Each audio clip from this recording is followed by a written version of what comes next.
મારી યુટ્યુબ ચેનલમાં આપ સૌનું સ્વાગત છે। હું હર્ષાબેન કટકિયા। જય બાબા સ્વામી, જય ગુરુદેવ। આજે આપણે બનાવવાના છીએ લીલા મરચાંની ચટણી। તો એને માટે આપણે 250 મરચાં લીધા છે અને હવે આપણે એને આવી રીતના બધા સુધારી લેવાના છે। જો આપણે 1 વાટકી હવે દાણા લીધા છે, જોઈ શકો છો। આપણે આને ધીમું કરી અને આ દાણા પીસી લેવાના। આને મેં શેકી થોડાક અને ફોતરા કાઢી નાખ્યા છે, એટલે અને ફોતરા ઉડાડી નાખ્યા। હવે આપણે આને ધીમું બંધ કરી અને પીસવાના છે આ દાણાને।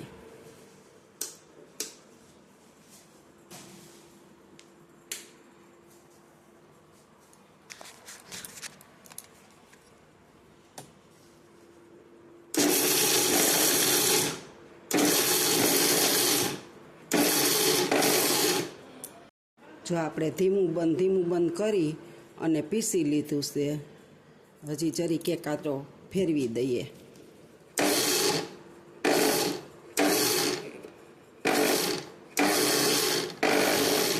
હા, જો આપણું મસ્ત પીચાઈ ગયું છે। હવે આપણે આને એકમાં કાઢી લેશું। તો આપણે આ બધો ભૂકો આમાં કાઢી લીધો છે હવે આપણે મરચાં પીસી। વચનમાં જેટલા દાણા હતા એટલા જ આપણા મરચાં છે અને હવે આપણે આ મરચાં પીસી લેવાના છે।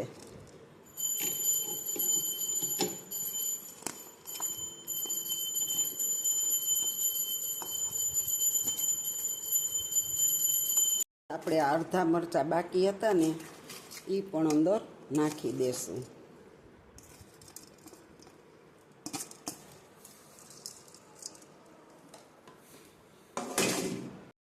જો આપણા મરચાં મસ્ત પીસાઈ ગયા છે, તમે જોઈ શકો છો। આપણે આને 2 બેંચ કરીને પીસવું પડશે। માંડવીના દાણા નાખશું ને એટલે તમે જોઈ શકો છો। હવે આપણે આમાં અડધો માંડવીનો ભૂકો નાખી દેશું। પછી મિક્સ કરી લેશું। મારે આ કુંજો છે ને થોડોક નાનો છે એટલે।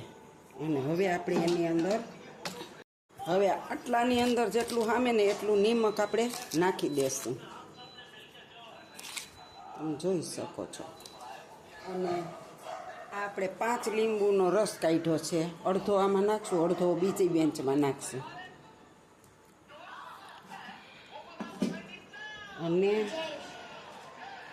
અડધી ચમચી હળદર નાખીશું અને 1 ચમચી આપણે સંચર પાવડર નાખી દઈશું।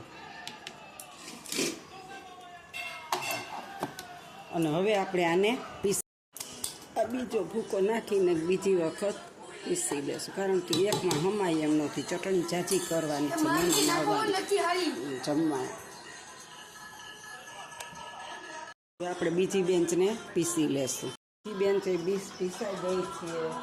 હવે એને આપણે આની અંદર બહાર કાઢી લેશું।